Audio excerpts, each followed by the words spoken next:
ماں طلاق یافتہ، ان کے پاس کافی پیسے ہیں، پر وہ اپنے بھائی پر کافی زور دے رہی ہیں کہ میرے بچوں کے عقیقہ کریں اور بھائی کے پاس اپنے پیسے نہیں ہیں۔ اس بارے میں بھائی عقیقہ فرض واجب نہیں ہے، مستحب عمل ہے، پیسے نہیں ہیں تو نہ کریں، سمجھ رہے ہیں؟ بچہ پیدا ہونے پہ اتنے خرچے ہو رہے ہیں آج کل، تو عقیقے کے اگر پیسے نہیں ہیں تو کیا خیال ہے بھائی؟ نہیں کریں۔ اور اگر پیسے ہیں تو ویسے تو افضل ہے کہ لڑکے کے 2 بکرے، لڑکی کا 1 بکرا، کیونکہ بعض ائمہ کے نزدیک، خاص طور پر امام ابو حنیفہ رحمہ اللہ تعالیٰ کے نزدیک، عقیقہ جو ہے یہ قربانی جب بقرعید کی قربانی سے پہلے کا ہے۔ جب بقرعید کی قربانی واجب ہوئی تھی تو امام ابو حنیفہ کی رائے ہے کہ عقیقہ منسوخ ہو گیا تھا، اور صاحبین کی رائے ہے کہ منسوخ نہیں ہوا۔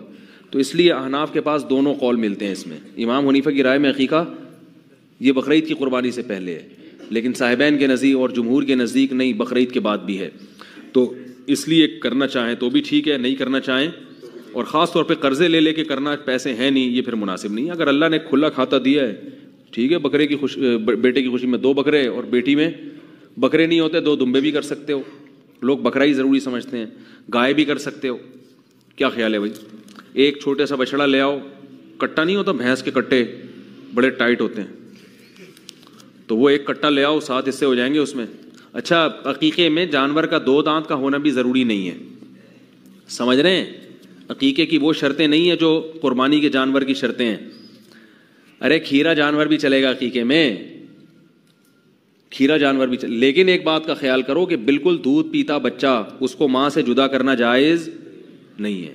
یہ لوگ ظلم کرتے ہیں کہ بکری سے اس کا بچہ چھین کے الگ کر دیا، یا 2 بچے ہیں پھر تو چلو ایک کاٹ دیا آپ نے، ایک تو رہتا ہے وہ دوسرے کو یاد نہیں کرتی وہ، لیکن دونوں چھین لیے، جانور بہت سخت عذاب میں آتا ہے۔ اور بھینس تو اپنے بچوں سے ایسے محبت کر دی ایسے عشق ہو، یہ گوالے بڑا ظلم کرتے ہیں، بھینس کے بچے اس سے چھین لیتے ہیں اور جا کے کاٹ کے کھلا دیتے ہیں۔ تو جانور کے بچوں کو ماں سے الگ کرنا، بولو بھائی، درست نہیں ہے۔ لوگ بلیاں بچے دے دیتی ہیں گھر میں، بلی کو الگ پھینکا ہے، بچوں کو الگ پھینکا ہے۔ تو اللہ، میں نے خود بلیاں بچپن میں بہت پالی ہیں، اتنے موٹے موٹے آنسوؤں سے بلی روتی ہے اگر اس کا بچہ گم جائے، کئی دن تک روتی رہتی ہے، کئی دن تک چیختی رہتی ہے۔ تو تھوڑا سا تو دل ہونا چاہیے نا سینے کے اندر۔ تو اللہ نے یہ نیچرل محبت رکھی ہے، یہ بہت زیادہ، یہ قدرت کی طرف سے۔ ہمارے گھر میں ایک بلی تھی، ہم نے پالی ہوئی تھی، اس کا ایک چھوٹا سا بچہ تھا، وہ مر گیا تو ہم نے اٹھا کے پھینک دیا۔ اب وہ جو اس کی ماں آتی تھی روزانہ ایک مخصوص آواز نکال کے تلاش کرتی تھی نا اس کو، بچے کو، ایک ہی تھا، اگر زیادہ ہونا تو اتنا مسئلہ نہیں ہوتا، جانور کو نہیں پتا ہوتا کہ کتنے ہیں، صحیح ہے نا، وہ اس کو پتا ہے میرے بچے ہیں، تو ایک بھی جب تک زندہ رہتا ہے نا وہ یہ سمجھتا ہے یہی ٹوٹل ہے، لیکن وہ بھی غائب ہو گیا تو پھر وہ جانور پاگل ہو جاتا ہے۔ تو یہ اللہ نے محبت رکھی ہے، تو اس لیے تمام فقہاء نے کا اس پر یعنی لکھی ہے یہ بات فقہاء کرام نے کہ یہ مکروہ ہے، ناپسندیدہ عمل ہے، جائز نہیں ہے یہ۔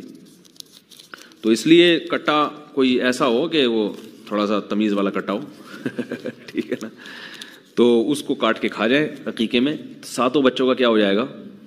عقیقہ رکھا کیوں ہے شریعت نے؟ فیملی پلاننگ والوں کو سمجھانے کے لیے کہ بچے کی پیدائش ایک نعمت ہے، لہذا اس میں بکرا بھی کٹے گا اور کھانا بھی کھائیں گے، چاہے 8واں بچہ ہو یا 18واں بچہ ہو۔